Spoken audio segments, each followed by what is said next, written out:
Hi guys, this is Jesse. I wanted to post a video on. Uh, I was watching Yu-Gi-Oh! Musketeer's latest WOT video, and I noticed that he had some pretty cool ideas for his main deck to replace Shining Angels, but also um, in place for he doesn't have Maxx. Maxx are a really amazing main deck.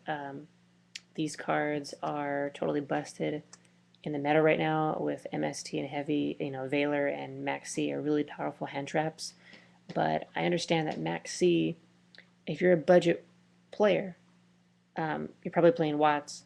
First of all, I started playing Watts because um, I like electrical engineering, and so they're electric monsters, and so that's why I play Watts.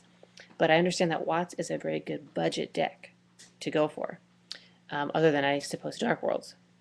And it's an interesting and it's a fun type of deck. Maxx isn't a very budget card, thanks to Billy Break. So can't really utilize Maxx in a budget Watt deck. And same thing with Effect Veilers, if you don't already have them, they're not a budget card. At least I wouldn't consider it a budget card. These are excellent cards, but if you don't have access to Maxx and Veiler, Yu-Gi-Oh! Musketeer did come up with some awesome text to replace those cards and still be competitive.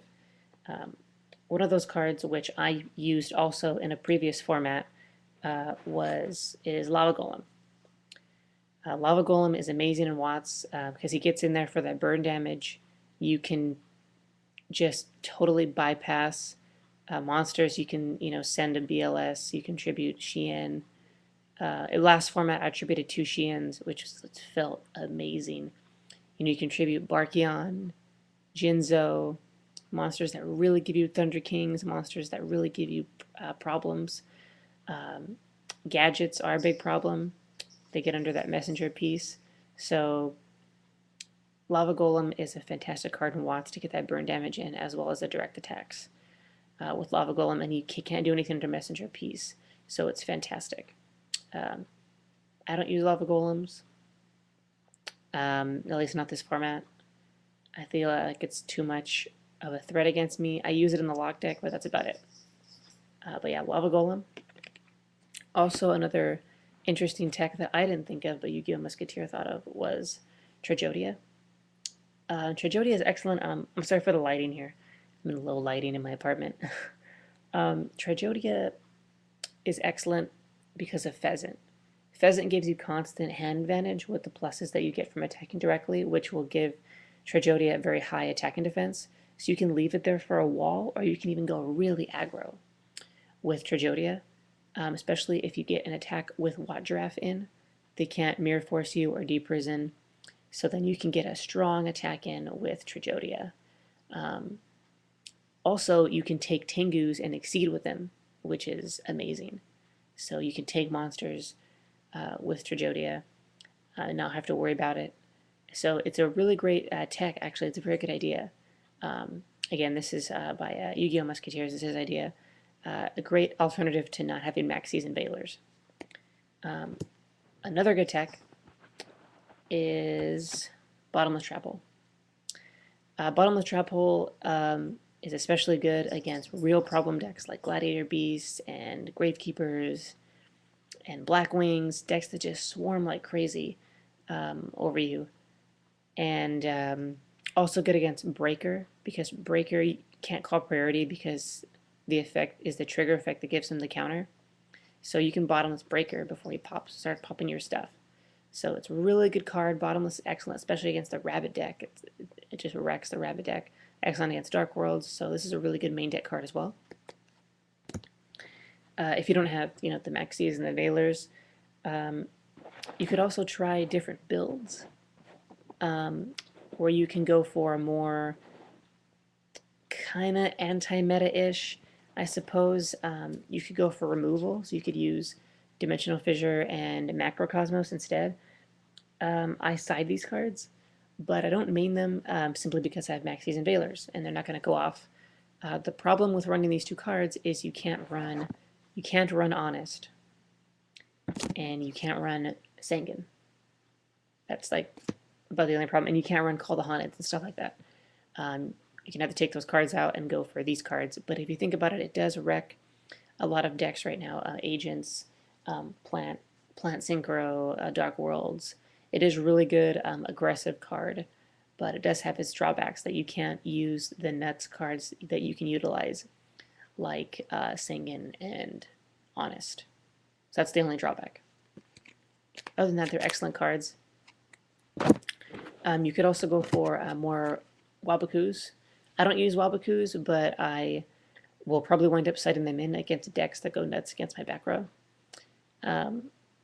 Like Black Wings, I don't want to get Icarus, so I need more changeable back row, as well as if I go up against gadgets, they get under Messenger of Peace, so Wabakus are much better.